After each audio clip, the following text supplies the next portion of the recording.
Hello बच्चों, बात अठन्नी की के प्रश्न उत्तर जो हैं उसका हम सेकंड पार्ट कर रहे हैं। तो सेकंड पार्ट यहाँ से शुरू है। बस 500, इतनी सी रकम देकर आप मेरा अपमान कर रहे हैं हजूर। मान जाइए, आप समझे आपने मेरा काम मुफ्त किया है। का वक्ता और श्रोता कौन है, इनके कथन का संदर्भ स्पष्ट कीजिए। यानी ये बात किस किस में चल रही है, आपको ये बताना है। तो उपयुक्त कथन जो है वो वक्ता इंजीनियर बाबू जगत सिंह और श्रोता रिश्वत देने वाला व्यक्ति है। दूसरे कथन का वक्ता रिश्वत देने वाला व्यक्ति है और श्रोता इंजीनियर बाबू हैं। जैसे वो इतने सौ रुपये कह रहे हैं तो कौन कह रहे हैं, जो रिश्वत ले रहा है यानी जगत सिंह बाबू, और जो दे रहा है वो रिश्वतखोर है यानी हजूर। मान लीजिए कि ये जो है मेरा आपने काम मुफ्त कर लिया, तो वो है जो अपना काम करवा रहा है।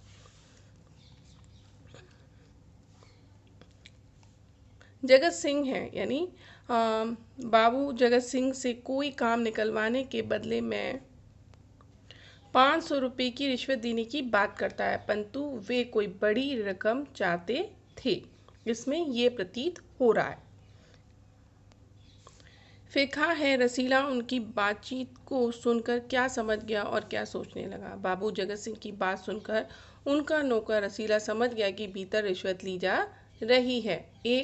एक व्यक्ति 500 की रिश्वत देने को तैयार है, पर बाबू जगत सिंह केवल 500 में सौदा नहीं करना चाहते, वो कुछ और भी चाहते हैं।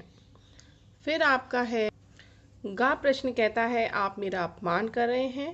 कथन से वक्ता का जो है क्या संकेत था, स्पष्ट कीजिए। वक्ता है यानी जो बोल रहा है वो ये बोल रहा है ना, आप मेरा अपमान कर रहे हैं, तो आप बताइए ये कथन वक्ता क्या संकेत करना चाहता है। यह कथन बाबू जगत सिंह का है, यानी बाबू जगत सिंह क्या है, इंजीनियर है, अच्छी पोस्ट पर है, तो वो जब 500 रुपये देता है तो वो अपनी इंसल्ट समझता है। अच्छा, मैं इतनी बड़ी पोस्ट पर हूँ और मुझे सिर्फ 500 रुपये रिश्वत दी जा रही है, तो उसे वो थोड़ा सा लगता है कि मेरी वहाँ पे अपमान हो रहा है।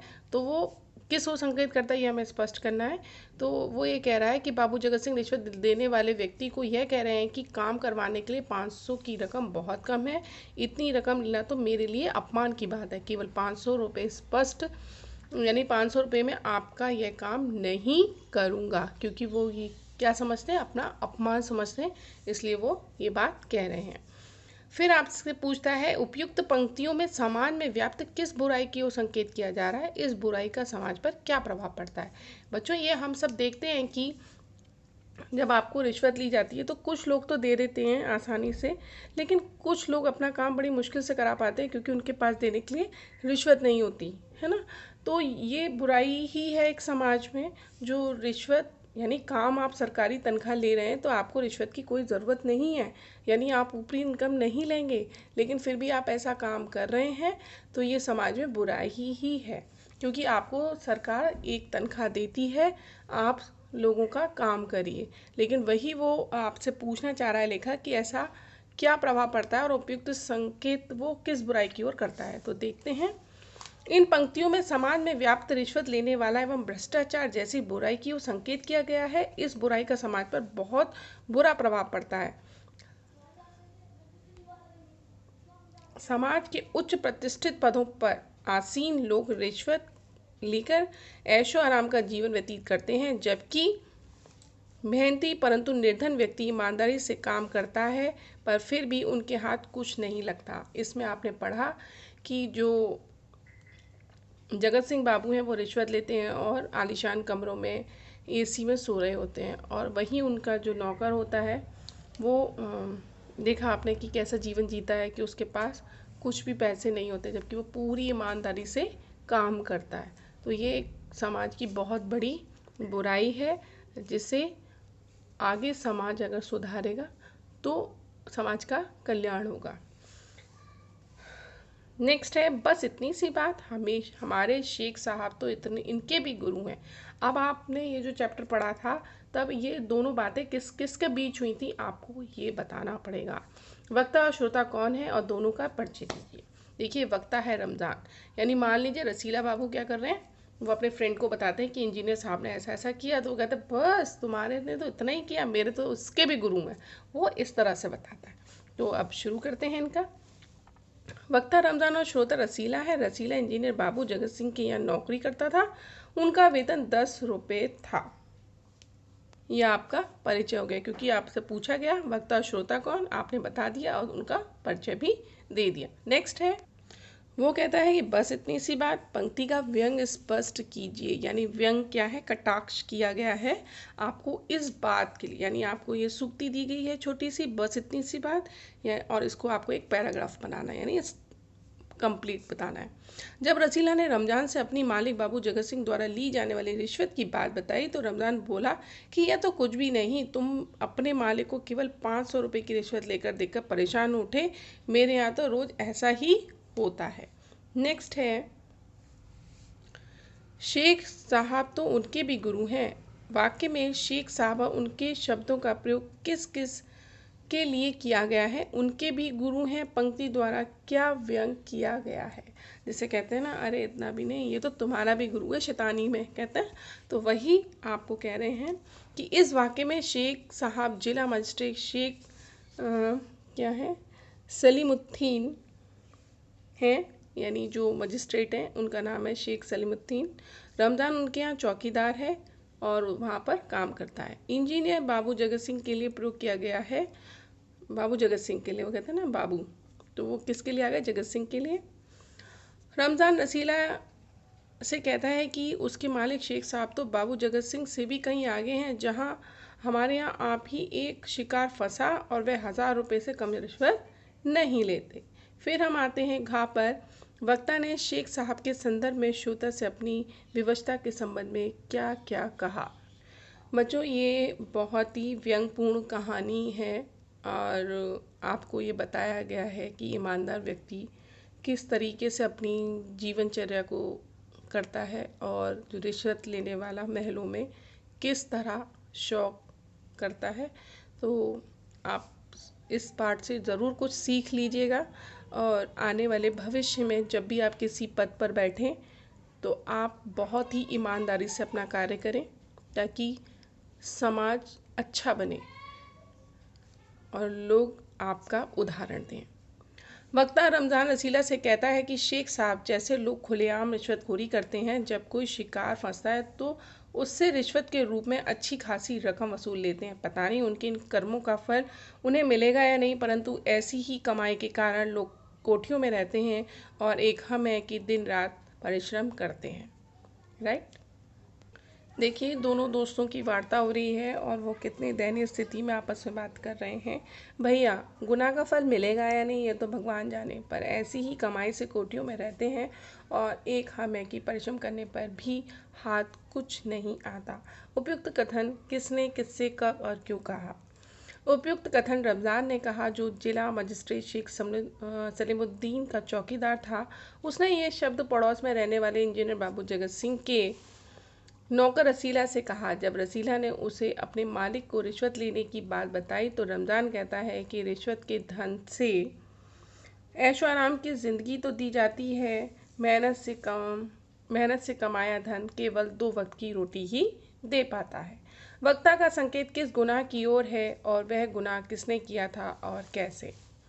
देखिए बच्चों, वक्ता का संकेत उनके मालिकों द्वारा दी जाने वाली रिश्वत की ओर है। रसीला के मालिक इंजीनियर रिश्वत देकर अपना काम करवाते हैं। एक व्यक्ति 500 रुपये की रिश्वत देकर अपना काम करवाना चाहता था, परंतु बाबू जगत सिंह केवल 500 रुपये में सौदा नहीं करना चाहते थे, अपितु धन की चाह रखते थे और यही उनका ये गुनाह की ओर संकेत कर रहा था। आप देखेंगे ऐसी ही कमाई द्वारा वक्ता समाज की किस बुराई पर व्यंग कर रहा है, स्पष्ट कीजिए। अब तक आप समझ ही गए होंगे कि समाज में कौन सी बुराई है जिस पर वो जो लेखक है वो व्यंग करता है। ऐसी ही कमाई द्वारा वक्ता रमज़ान रिश्वत की कमाई पर व्यंग कर रहा है। समाज में बड़े बड़े अमीर लोग ईमानदार नहीं हैं, वे लालची हैं। जब कोई शिकार फंसता है तो उससे रिश्वत के रूप में अच्छी खासी रकम वसूल लेते हैं। रिश्वत की कमाई से ही ये लोग बड़ी बड़ी कोठियों में ऐशो आराम की ज़िंदगी जीते हैं। फिर है, वक्ता की यह बात सुनकर श्रोता के मन में क्या विचार आए और क्यों। रमज़ान की उपयुक्त बात सुनकर रसीला के मन में आया कि उसके हाथ से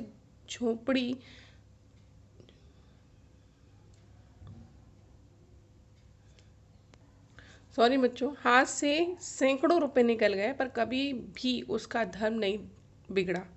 एक एक आना भी आता तो काफ़ी रकम जुड़ जाती। वह ऐसा इसलिए सोच रहा था कि इतनी मेहनत करने पर भी इसका व उसके परिवार का गुजारा बहुत मुश्किल से होता था। होता ही है जब लगता है कि रिश्वत यानी बिना मेहनत की कमाई से इतने ऐशो आराम हो रहे हैं और मैं मेहनत कर रहा हूँ या मुझे नहीं मिल रहा, तो अगर मैं थोड़ी सी रिश्वत ले भी लेता तो क्या जाता।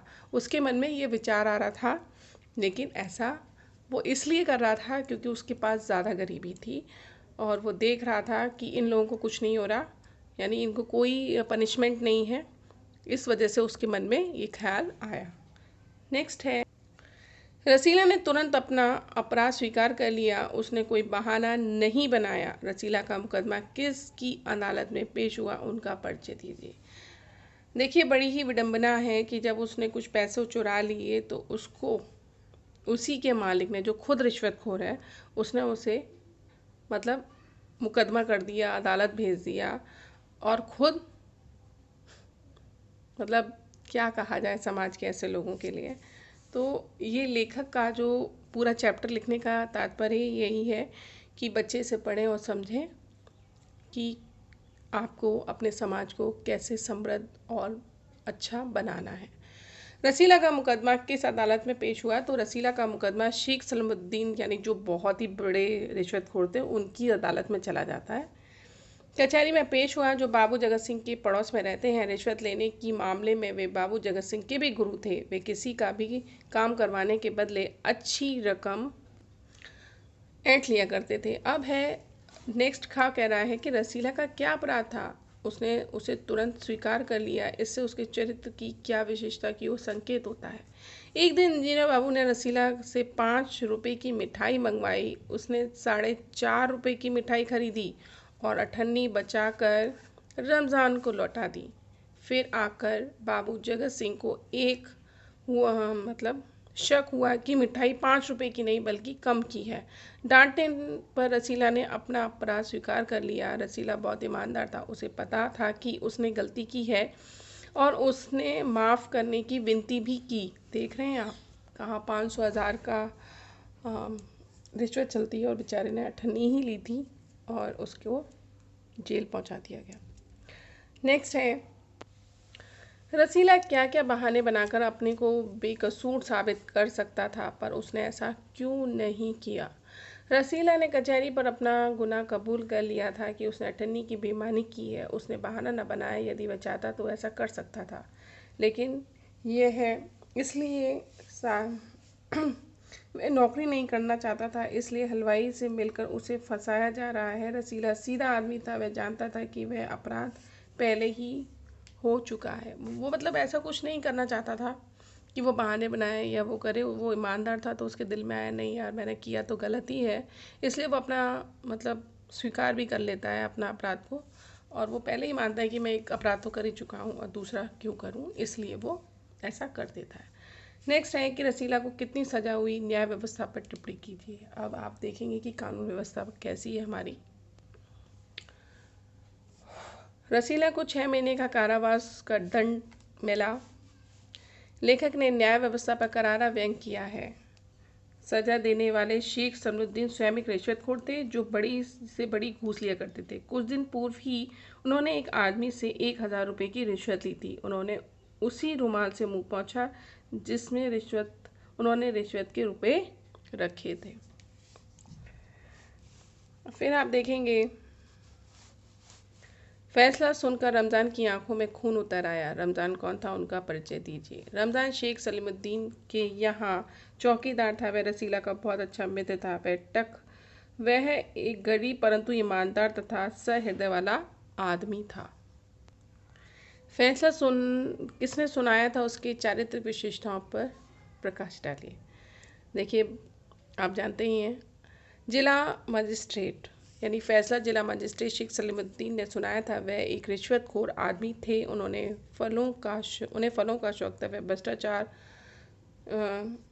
वह भ्रष्टाचारी थे परंतु एक न्यायप्रिय व्यक्ति थे। नेक्स्ट है, फैसला सुनकर रमज़ान क्या सोचने लगा। फैसला सुनकर रमज़ान सोचने लगा कि यह दुनिया न्याय नगरी नहीं अंधेरी नगरी है, जहाँ निर्दोष आदमी को सजा और बेगुनाह को मज़ा मिलता है, सॉरी, निर्दोष आदमी को सज़ा और गुनहगार को मज़ा मिलता है। बात अठन्नी की कहानी द्वारा लेखक के क्या संदेश दिया है? बात अठन्नी की कहानी द्वारा लेखक सुदर्शन जी यह संदेश दे रहे हैं कि इस दुनिया में कोई न्याय नहीं है, जहाँ गरीब निर्दोष व्यक्ति को तो छोटी से छोटी चोरी पर भी बड़ी सज़ा मिल जाती है, परंतु बड़े बड़े रिश्वतखोर को कोई कुछ नहीं बिगाड़ता। बच्चों, ये हमारा चैप्टर फिनिश हो चुका है, कंप्लीट कर लिया है हमने। अब हम नेक्स्ट चैप्टर लेकर आएंगे, तो आप उसका क्वेश्चन आंसर कर लीजिएगा। आप अपने दोस्तों को ज़रूर शेयर करें ताकि उन्हें बेनिफिट हो, और आप लाइक शेयर सब्सक्राइब कर लें ताकि आपको आने वाली वीडियो मिल जाए।